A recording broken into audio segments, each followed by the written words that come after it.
আমৃত্যু ভালোবাসি তোকে। পর্ব ২২ লেখনীতে সালমা চৌধুরী। মেঘের পানে ক্ষিপ্ত নয়নে কিছুক্ষণ তাকিয়ে আবির দুপা পিছিয়ে সিঁড়ি দিয়ে নেমে গেছে। ডাইনিং টেবিলের ওপর কাচের বক্স রেখে দ্রুত পায়ে মেন গেট দিয়ে পেরিয়ে চলে গেল নিচে। আদি পিছন থেকে ডেকে উঠল, ভাইয়া। আদির ডাক আবিরের কান পর্যন্ত পৌঁছালো কিনা কে জানে, ফিরেও দেখলো না। আবিরের অক্ষি যুগল লাভার্নে লাল টুকটুক হয়ে গেছে। গেট পেরিয়ে বাইকে উঠতে গিয়ে হাতে সানগ্লাসটা ডাস্টবিনের দিকে ছুঁড়ে ফেলে দেয়। নিজের ভেতরের সবটুকু ক্রোধ যেন সানগ্লাসটার উপর ঠেলে দিয়েছে। সানগ্লাস ভেঙে খণ্ড বিখণ্ড হয়ে গেছে। সানগ্লাসের ভাঙা অংশে চাপে হাতেও কেটেছে ২-৩ জায়গাতে। এই হাত নিয়ে বাইক স্টার্ট দিয়ে নিজের অফিসে চলে যায় আবির। অফিসে ঢুকতেই রাকিব চলে আসে আর বলে, স্যার, আপনি এত তাড়াতাড়ি চলে আসলেন যে, বউকে সময় দেওয়া শেষ? আবির ক্ষুব্ধ আঁকিতে চাইল রাকিবের দিকে। কোনো প্রকার কথা না বলে নিজের কেবিনে ঢুকে চেয়ারে চোখ বন্ধ করে চোখ শুয়ে পড়ল। রাকিবও পেছন পেছন আবিরের কেবিনে ঢুকলো। সহসা চোখ পড়ল আবিরের হাতের দিকে। আঁককে ছুটে গিয়ে আবিরের হাত ধরে বলল, হাত কাটছিস কিভাবে? আবির হাত সরিয়ে বলল, তুই এখন যা, আমি একটু একা থাকতে চাই। রাকিব অকল সরে জানালো, চলে তো যাবই, আগে বল কি হয়েছে? আবির অনমনীয় কণ্ঠে উত্তর দিল, কিছু হয়নি। রাকিব ভাবুক সরে বলল, কিছু তো একটা অবশ্যই হয়েছে। আমি তোর বেস্ট ফ্রেন্ড, এটা তুই ভুলে যাস না। বল এখন কি হয়েছে? মেঘ কিছু করেছে? ক্রোধে আবিরের নাকের ডগা ফুলে আছে। নয়নজোড়া এখনো রক্তবর্ণ হয়ে আছে। বক্ষস্থলে থাকা হৃৎপিণ্ডটা যেন দিক ছুটে বেড়াচ্ছে। আবির দীর্ঘশ্বাস ছেড়ে কঠিন স্বরে বলল, আমি ওর জীবনে কাঁটার নেই। আমি আবির নামক কাঁটাটা ওর জীবনে না থাকলে ও হয়তো অনেক বেশি হ্যাপি থাকতো। রাকিব ভ্রু কুঁচকে বলল, কি বলছিস এসব, মাথা ঠিক আছে তোর? আবির শ্বাস ছেড়ে শক্ত কণ্ঠে উত্তর দিল, আমি ঠিক করেছি, ওকে ওর মতো থাকতে দিব, ওর ব্যাপারে কোনো কথা বলবো না। রাকিব আবার সশব্দে হেসে উঠল। আবির ভ্রু কুঁচকে ক্রোধিত নয়নে চেয়ে রইল রাকিবের দিকে। রাকিবের সেই হুঁশ নেই, হাসতে হাসতে পেট চেপে ধরেছে। আবির রাগান্বিত কণ্ঠে বলল, অহেতুক হাসছিস কেন? রাকিবের হাসি যেন থামছেই না। আবিরের কাছ থেকে দূরে সরে গিয়ে বলে, বন্ধু, এত কিছু করেও যখন প্রেমিকার মন পায় না, তখন তার জন্য শুধু একটা গানই গাইতে ইচ্ছে করছে। যার কারণে ছাড়লাম আমি জগত ও সংসার, তবুও সে পাষাণ বন্ধু হইল না আমার ঠেস ঠেস। কিভাবে? রাকিব বসা থেকে দাঁড়াতেই আবির হাসতে হাসতে কেবিন থেকে ছুটে বের হয়ে রুমে চলে গেল। সারাদিনের ব্যস্ততায় সন্ধ্যা পেরিয়ে রাত হয়ে গেছে। অফিসে সবাই মোটামুটি চলে গেছে। রাকিবের গার্লফ্রেন্ড কলের পর কল দিচ্ছে। রাকিবের গার্লফ্রেন্ডের নাম রিয়া। আবির দেশ ছেড়ে যাওয়ার পর রাকিবের সঙ্গে একই ভার্সিটিতে ভর্তি হয়েছিল রিয়া। সেই থেকে ধীরে ধীরে বন্ধুত্ব, তারপর প্রেম। তাদের ২ বছরের রিলেশন চলছে। ৪-৫ বার কল দেওয়ার পর রাকিব রিসিভ করে বলে উঠল, কি হয়েছে, এত কল দিচ্ছ কেন? জানো না এই সময় অফিসে থাকি। রিয়া গলা দিয়ে কথা বের হচ্ছে না। কোনোরকম বলল, আমাকে একটা ইনহেলার আর কিছু ওষুধ নিয়ে দিতে পারবে? রাকিব এবার চিন্তিত স্বরে বলল, কি হয়েছে তোমার?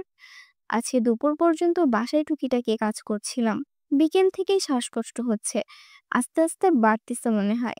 রাকিব কণ্ঠ ভারী করে বলল, তুমি জানো না তোমার ডাস্ট অ্যালার্জি? তারপরও কেন যাও কাজ করতে? আমি এসে কল দিচ্ছি, সাবধানে থাকো, বাই। রাকিব আবিরের কেবিনের সামনে দাঁড়িয়ে বলল, তুই বাসায় কখন যাবি? আবির ল্যাপটপের দিকে তাকিয়ে উত্তর দিল, একটু দেরি হবে। কেন? রাকিব বলল, রিয়া অসুস্থ, ওষুধ নিয়ে যেতে হবে। আমি কি চলে যাব? আবির চোখ তুলে চেয়ে বলল, সিরিয়াস কিছু? রাকিব মৃদু হেসে উত্তর দিল, না না, তেমন না, ওর তো সেই একটাই সমস্যা। আবির স্বাভাবিক কণ্ঠে জানালো, ঠিক আছে, তুই যা, কোনো সমস্যা হলে জানাইস। রাকিব হাসি মুখে বলল, তুই কাজ শেষ করে তাড়াতাড়ি চলে যাস। আবির মাথা নিচু করে চুপচাপ কাজে মনোযোগ দিল। অন্যদিকে মেঘকে পড়াতে জানাত আপু এসেছেন। মেঘ মনের বিরুদ্ধে বাধ্য হয়ে পড়তে বসেছে। জানাত আপু কি পড়াচ্ছেন তাতে মেঘের কোনো মনোযোগ নেই। এক রাশ বিরক্ত নিয়ে শব্দহীন বসে আছে। জানাত আপুর দিকে তাকিয়ে দেখলো একবার। খুবই সাদামাটা একটা মেয়ে। গায়ের রং ধবধবে সাদা না হলেও চেহারায় অন্যরকম সৌন্দর্য আছে। বোরকা পরা, সাথে সুন্দর করে হিজাব দিয়েছেন। মেঘ মনে মনে ভাবছে, আমি কি ওনার মতো সুন্দরী না? আমি কি আপনার ভালোবাসা পেতে পারতাম না আবির ভাই?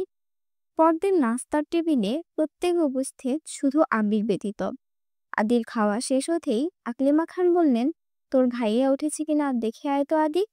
আদি দৌড়ে গেল আবিরের রুমের সামনে। আদি বা মিম কেউই আবিরের রুমে ঢোকে না, দরজা থেকে ডেকে চলে যায়। আজও আদি দরজা থেকেই উকি দিয়ে দেখলো, কিন্তু আবির কোথাও নেই। দুবার ডেকেছে কিন্তু সাড়া নেই। আর করিডোর দিয়ে চিৎকার করে বলল আদি, ভাইয়া তো রুমে নেই আম্মু। সবাই এবার মুখ চাওয়াচাই করছে। রুমে নেই মানে কি? সকাল থেকে তো বের হতে দেখলাম না। তানভীর গলা উঁচু দিয়ে বলল, ছাদে দেখতো আদি। ভাইয়ের কথা মতো আদি ছাদের দিকে গেল, কিন্তু ছাদেও গেটে তালা দেওয়া। আদি পুনরায় তা জানালো। মালিহা খান চিন্তিত স্বরে বললেন, আবির কি রাতে ফিরেনি? মেঘ সহসা বড় আম্মুর দিকে চাইল। এই বাড়িতে ছেলেরা কখনো বাহিরে রাত কাটায় না, যত রাতই হোক বাসায় ফিরে আসে। এটা খানবাড়ির রুলস। খুব প্রয়োজন হলে আলী আহমদ খানের থেকে অনুমতি নিয়ে থাকতে হয়। ইকবাল খান সঙ্গে সঙ্গে ফোন বের করে আবিরকে কল দিয়েছেন। প্রথমবার রিসিভ হয়নি, দ্বিতীয়বার রিসিভ হতেই ইকবাল খান শুধালেন, কোথায় আছিস? আবির ঠান্ডা কণ্ঠে উত্তর দিল, অফিসে। ইকবাল খান, তুই কি বাসায় ফিরিসনি কাল? আবির, না। ইকবাল খান, কেন? আবির গম্ভীর কণ্ঠে জবাব দিল, অফিসের কাজ ছিল। ইকবাল খান তপ্ত স্বরে বললেন, ও আচ্ছা, আমাদের অফিসের মিটিং আছে, আসবি নাকি? আবির বাহরি কণ্ঠে জানালো, চলে আসবো, এখন রাখছি, কাজ আছে। আলী আহমদ খান রাগে বলে উঠলেন, দুদিন হয়নি নিজের কোম্পানি খুলেছে, এখনই ব্যস্ততা দেখায়? কই, আমাদের তো রাতে অফিস থেকে কাজ করতে হয়নি কখনো। মালিহা খানের দিকে তাকিয়ে শক্ত কণ্ঠে বললেন, ছেলেকে বোঝাও, বাড়িতে থাকাকালীন কি করছে না করছে সেসব আমরা জানি, বাইরে থাকাকালীন কি করছে না করছে সেসব আমার বাড়িতে চলবে না। ডাইনিং টেবিলে নিস্তব্ধতা ছেয়ে গেছে, কারো মুখে কোনো শব্দ নেই। আলী আহমদ খান উঠে গেছেন। মালিহা খান ডাইনিংয়ে এসে ইকবাল খানকে শুধালেন, আবিরের জন্য কি খাবার দিয়ে দেব? ও তো গতকাল সকালে না খেয়ে বেরিয়েছিল, তারপর থেকে তো আর দেখিনি। আদি ততক্ষণে ডাইনিং এর কাছে এসে উত্তেজিত কণ্ঠে বলল, গতকাল দুপুরে ভাইয়া আসছিল, আমি ওনাকে ডাকও দিয়েছি, কিন্তু ভাইয়া শুনেনি।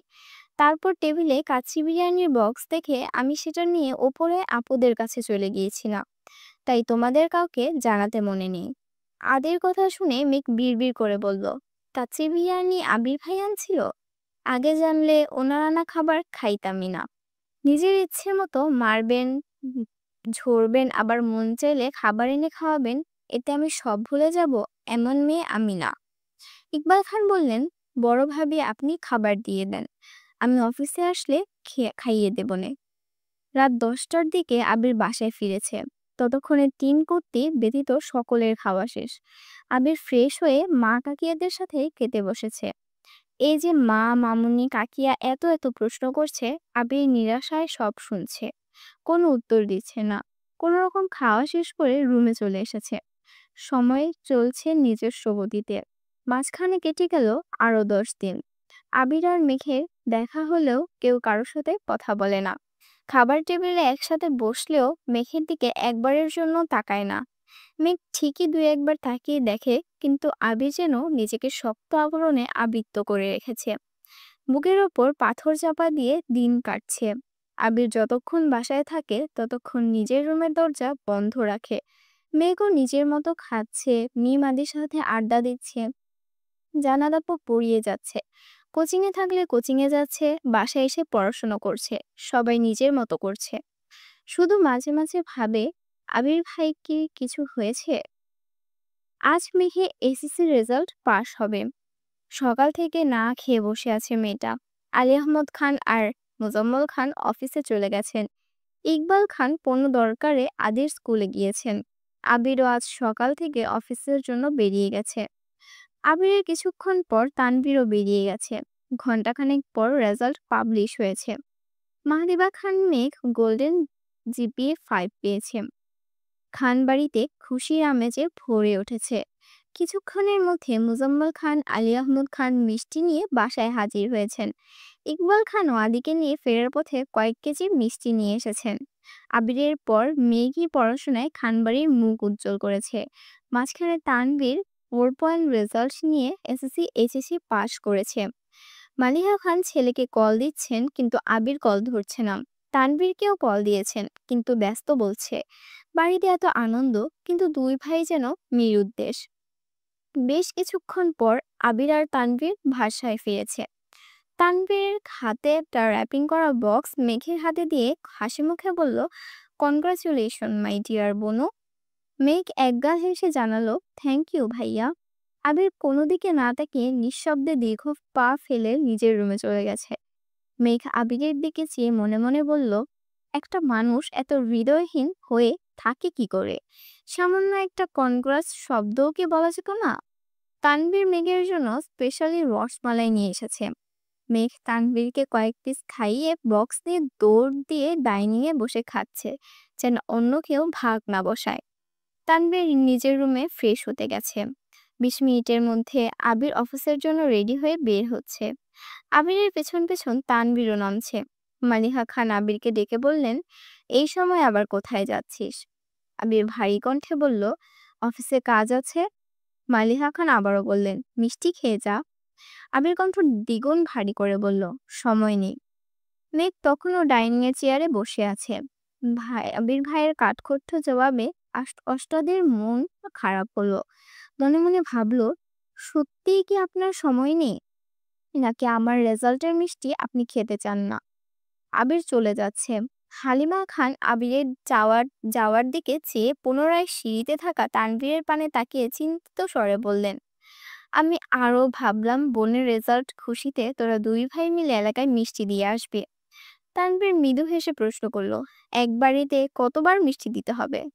হালিমা খান ছেলের কথার মানে বুঝলো না। কপাল কুঁচকে বললেন, মিষ্টি তো দেওয়াই হয়নি এখনো। তানভীর হাসি মুখে জানালো, ভাইয়া আর আমি এলাকার সব বাড়িতে মিষ্টি দিয়ে বাসায় আসছি। মেঘ বিস্ময়কর দৃষ্টিতে ভাইয়ার অভিমুখে তাকিয়েছে। অষ্টাদির চোখে মুখে উজ্জ্বলতায় ফুটে উঠেছে। 10 দিনের রাত যেন 10 সেকেন্ডেই হাওয়া হয়ে গেছে। প্রিয় মানুষ বরাবরই প্রিয় থাকে, মাঝে মাঝে শুধু অভিমানের চাদরে ঢেকে যায়। মেঘ বিড়বিড় করে বলল, আমি কি ঠিক আছি বা ঠিক শুনেছি? আবির ভাই আমার রেজাল্টের খুশিতে এলাকায় মিষ্টি খাইয়েছেন, তাহলে বাসায় এমন মুড নিয়েছিলেন কেন? একটা মিষ্টি মুখে দিলেন না, কিন্তু কেন? উনি কি কোনো বিষয়ে রেগে আছেন? মেঘের পাশাপাশি সবাই যেন অবাক চোখে তাকিয়েছে তানভীরের দিকে। তানভীর কথায় আকলিমা খান ভ্রু কুঁচকে বললেন, আমাদের জানালে কি এমন হতো শুনি? আবির বা তুই কেউ তো বলতে পারতি। তানভীর হাসি মুখে উত্তর দিল, ভাইয়া লোক দেখানো কাজ একদমই পছন্দ করে না, জানোই তো। তাছাড়া আমিই তো বললাম এখন তোমাদের। মোজাম্মেল খান আবিরের এমন কাণ্ডে খুশি হয়ে বললেন, যাক, বড় ভাইয়ের দায়িত্ব পালনে আবির অবহেলা করেনি, এটাই তো দরকার। আব্বুর মুখে এমন কথা শুনে মেঘের মুখটা মলিন হয়ে গেল। আবির ভাইকে তো সে বড় ভাই হিসেবে ভাবেইনি কখনো। আবির ভাই হলে ক্রাশ, না হলে বাস, এটাই, আর কিছু না। রাত 10টার দিকে আবির ফিরেছে। মেঘ তখন পড়ছিল। আবির রাতে খাবার খেয়ে নিজের রুমে গিয়ে দরজা বন্ধ করে ফেলেছে। বেশ কিছুক্ষণ পর মেঘ নিচে আসতেই আকলিমা খান বলে উঠলেন, কিরে, আবিরকে মিষ্টি দিলি না? মেঘ আশ্চর্য নয়নে চেয়ে বলল, তোমরা দাওনি কেন? হালিমা খান স্বাভাবিক কণ্ঠে জানালেন, আমরা তো বলেছি, ও খাবে না বলে চলে গেল। তুই একটু নিয়ে যা, তুই বললে যদি খায়। একটা প্লেটে কয়েকটা মিষ্টি নিয়ে মেঘ গুটি গুটি পায়ে করিডোর পেরিয়ে আবির ভাইয়ের রুমের সামনে হাজির হলো। এক হাতে দরজা ধাক্কা দিতেই বুঝতে পারলো ভেতর থেকে দরজা বন্ধ। দরজা বন্ধ দেখে মেঘের খটকা লাগলো। আবির ভাই আসার পর থেকে কখনো দরজা বন্ধ করে ঘুমায় না, তাহলে ইদানিং কেন দরজা বন্ধ রাখেন? রুমের ভেতর কম সাউন্ডে গান বাজতেছে। মেঘ মনোযোগ দিয়ে শোনার চেষ্টা করলো। এই অবেলায় তোমারই আকাশে নীরব আপসে ভেসে যায় ঠেস ঠেস। আবির এতই কষ্টের গান শুনছে কেন? মেঘ উষ্ট উল্টে বিড়বিড় করে বলল, ব্যাপার কি? মেঘ দরজায় টোকা দিয়ে আস্তে ডাকলো, আবির ভাই। ভেতর থেকে কোনো জবাব না আসায় মেঘ উচ্চ স্বরে আবার ডাকলো, আবির ভাই। সহসা গান বন্ধ হয়ে গেল। সিগারেট হাতে দরজা খুলে দিল আবির। পরনে কালো টি শার্ট আর ট্রাউজার, কপালে আর নাকে ঘামের বিন্দু বিন্দু পানি জমে আছে, সাথে ঘামে জবজবে পুরো শরীর। অবাছাড়া চুল, শ্যামবর্ণের মুখমশ্রী মলিন হয়ে আছে। নীরজে কণ্ঠে বলল, কিছু বলবি? আবির ভাইয়ের হাতে দ্বিতীয়বারের মতো সিগারেট দেখে মেঘের হৃদয় চূর্ণ বিচূর্ণ হলো। হাজার রাগ অভিমান থাকুক, তারপরও আবির ভাইয়ের প্রতি মেঘের সুপ্ত ভালোবাসা এখনো বর্তমান। মেঘ আর্তনাদ করে বলল, আপনি আবারও সিগারেট খাচ্ছেন? আবির গম্ভীর কণ্ঠে শুধালো, তাতে তোর কোনো সমস্যা? মেঘ মাথা নিচু করে শীতল কণ্ঠে জবাব দিল, হ্যাঁ। আবির কপাল কুঁচকে তাকিয়ে শক্ত কণ্ঠে বলল, কি সমস্যা? প্রশ্ন করে দরজা থেকে সরে বিছানার পাশে বসে ঠোঁটে সিগারেট ধরেছে। হঠাৎ মেঘ দ্রুত পায়ে আবিরের কাছে গিয়ে মুখ থেকে সিগারেট টেনে ফ্লোরে ছুঁড়ে ফেলে দিয়ে রাগে ফুঁসাতে ফুঁসাতে জবাব দিল, আপনি সিগারেট খান, এটাই আমার সমস্যা। আবির আশ্চর্য নয়নে চেয়ে রইল অষ্টাদির ললিত মুখে পানে। মেঘ রাগে ফুঁসকাচ্ছে আর ঘন ঘন শ্বাস ছাড়ছে। আবার মনে মনে ভীত হচ্ছে, আবির ভাই যদি মারেন। তৎক্ষণাৎ নিজেকে সাহস দিল, মারলে মারবে, কিন্তু ওনাকে সিগারেট খেতে আমি দেখতে পারবো না। আবির ভারী কণ্ঠে শুধালো, কেন আসছিলি? মেঘ মাথা থেকে ওইসব চিন্তা সরে গেছে, তবু কিছুটা চিন্তিত স্বরে বলল, আপনার জন্য মিষ্টি নিয়ে আসছি। আবির ঠান্ডা কণ্ঠে উত্তর দিল, আমি মিষ্টি খাবো না, নিয়ে যা। মেঘ ভয়ে ভয়ে জিজ্ঞেস করলো, কেন খাবেন না? আমি রেজাল্টে আপনি খুশি না? আবির নিস্তব্ধ হয়ে ফ্লোরে থাকা আধখানা সিগারেটের পানে চেয়ে আছে। মেঘ পুনরায় বলল, কিছু বলছেন না যে? আবির গম্ভীর কণ্ঠে উত্তর দিল, তুই খুশি থাকলেই হলো, আমার খুশিতে কি আসে যায়? আবির নিরুদ্বেগ কণ্ঠে বলা কথায় মেঘের মনে কেমন যেন খটকা লাগলো। মেঘ চিন্তিত স্বরে শুধালো, আবির ভাই, আপনি কি আমার ওপর রেগে আছেন কোনো কারণে? আবির এক পলক তাকালো মেঘের দিকে, তারপর তপ্ত স্বরে বলল, আচ্ছা মেঘ, আমি যদি দেশ ছেড়ে একেবারে চলে যাই, তাহলে তুই এই বাড়িতে আনন্দে থাকতে পারবি, তাই না? মেঘ আশ্চর্য নয়নে চাইল আবির ভাইয়ের দিকে। বুকের ভিতর হৃৎপিণ্ড ভয়ঙ্করভাবে কাঁপছে। এই ১.৫ মাসেই আবির ভাই অষ্টাদের হৃদয়ের সবটুকু জায়গা জুড়ে অবস্থান করছে। আবির ভাই দেশ ছেড়ে চলে যাবে, এই কথা কোনোভাবেই মানতে পারছে না মেঘ। মেঘের সিক্ত নয়নজোড়া আবির ভাইয়ের প্রতি এক সমুদ্র ভালোবাসা স্পষ্ট প্রতিমায় হচ্ছে। কণ্ঠ খাদে নামিয়ে বলল, আপনি কেন চলে যাবেন? আবির রাশ ভারী কণ্ঠে বলল, যদি সত্যি সত্যি এমন হয় যে আমি চলে গেলে তুই বাড়ি ছেড়ে যাবি না, তাহলে আমি যত তাড়াতাড়ি সম্ভব চিরকালের জন্য দেশ ছেড়ে চলে যাব। তবু তুই ভালো থাকিস, এই বাড়ির রাজকন্যা হয়ে থাকিস সারা জীবন। মেঘ সমস্ত আকাশ ঘুরছে, পাতাল ঘুরছে। আবির ভাই এত কঠিন কথা বলেছে, তবু তার কারণ খুঁজে পাচ্ছে না অষ্টাদী। অনেক ভাবার পর মনে পড়ল 10 দিন আগের ঘটনা। মনে মনে ভাবলো, তাহলে কি বন্যার সাথে কথাগুলো আবির ভাই শুনে ফেলেছে? মেঘ বেশ খানিকটা সময় নীরব থেকে শান্ত কণ্ঠে বলল, আসলে ওই দিন আমার খুব রাগ উঠছিল। জান্নাত আপুর কাছে পড়তে চাইনি, তবুও। আবির কণ্ঠ দ্বিগুণ ভারী করে বলল, জান্নাত পড়াতে না পারলে আমিই আনতাম না। কেন জান্নাতকে এনেছি, কেন তোকে জান্নাতের কাছে পড়তে জোর করছি, সবটাই জানতে পারবি। শুধু একটু ধৈর্য রাখ আর পড়াশোনা কর মন দিয়ে। আর নতুন টিউটর আনলে তোর মানিয়ে নিতেও সময় লাগবে। এখন তোর হাতে এত সময় নেই। একটা কথা মাথায় রাখিস, আর যাই হোক আমি তোর খারাপ চাই না, এইটুকু বিশ্বাস আমার ওপর রাখতে পারিস। প্রথম কথাগুলো ভারী বললেও শেষ কথাগুলো শীতল কণ্ঠে বলল আবির। মেঘ মনে মনে ভাবল, সত্যিই তো, জান্নাত আপু পড়াতে তো কোনো সমস্যা নেই, ওনাদের মধ্যে যাই থাকুক তাতে আমার কি। মেঘ ছোট করে বলল, সরি আবির ভাই, আর এমন করব না। আবির স্বভাবসুলভ ভারী কণ্ঠে উত্তর দিল, সমস্যা নেই, এখন যা তুই। মেঘ চিবুক নামিয়ে অভিমানী স্বরে বলল, আপনি মিষ্টি না খেলে আমি যাব না। আবির নিরটে কণ্ঠে বলল, বললাম তো খাবো না, তুই যা। মেঘ শক্ত কণ্ঠে বলে উঠল, বললাম তো যাব না, একটা খান। আবির এবার তীক্ষ্ণ দৃষ্টিতে চাইল। কিছু বলার আগেই মেঘ আহ্লাদী কণ্ঠে বলে উঠল, প্লিজ আবির ভাই। সঙ্গে সঙ্গে আবিরের অভিব্যক্তি বদলে গেল। মুচকি হেসে বলল, ঠিক আছে, দে। আবির ভাইয়ের হাসিতে মেঘ গোলে পানি হয়ে গেছে। রোমান্টিক মুডে বলল, আমি খাইয়ে দেই মিষ্টি। আবির মৃদু হেসে জানালো, ঠিক আছে। মেঘ মিষ্টির প্লেট হাতে নিয়ে আবির ভাইয়ের কাছাকাছি এসে দাঁড়ালো। আবির ভাইয়ের শরীর থেকে আসা পুরুষালী গন্ধে মেঘের সর্বাঙ্গ ঝাঁকুনি দিল। আবির ভাইয়ের কাছাকাছি এসে মেঘ নিজের অস্তিত্ব হারিয়ে ফেলে। 10 দিনের রাগ, অভিযোগ, অভিমানেরা যেন নিমিষেই বিলীন হয়ে গেছে। আবির ভাই মানেই এক প্রকার নেশা। কাছে আসলে অষ্টাদের সেই নেশায় আসক্ত হতে বাধ্য। হৃৎপিণ্ডের কম্পনের তীব্রতা ক্ষণে ক্ষণে বেড়েই যাচ্ছে।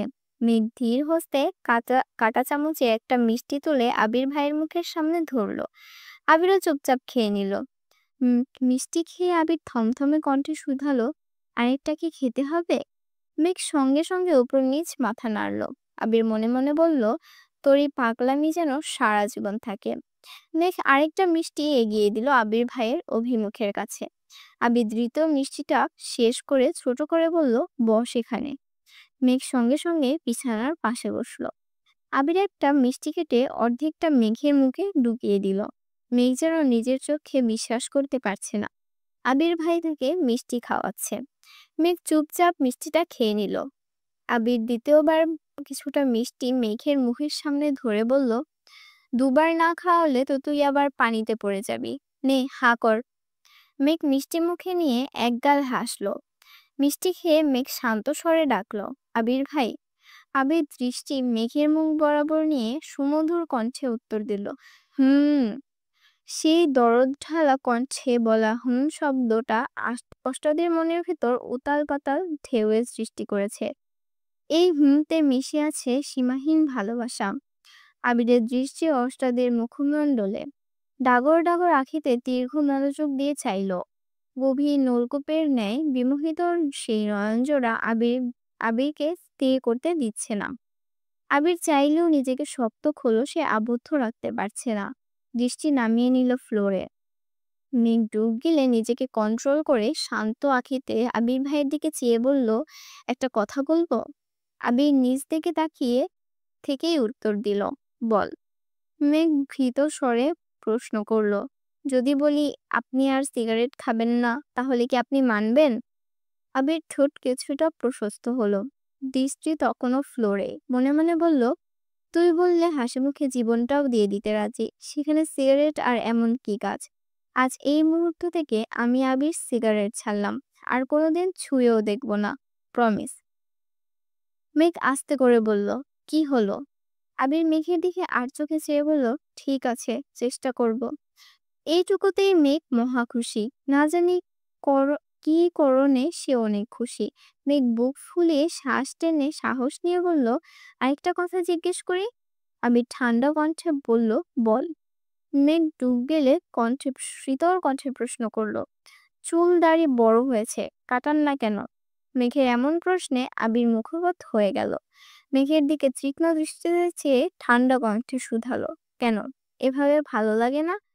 মেঘ মিষ্টির প্লেট হাতে নিয়ে চুপচাপ উঠে দরজা পর্যন্ত গিয়ে পিছনে তাকিয়ে বলল, আপনাকে সবভাবেই ভালো লাগে, তবে এখন আপনার ড্যাশিং লুকটা মিসিং। কথাটা বলেই করিডোর দিয়ে অন্তহীন ছুটে নিজের রুমে চলে গেল।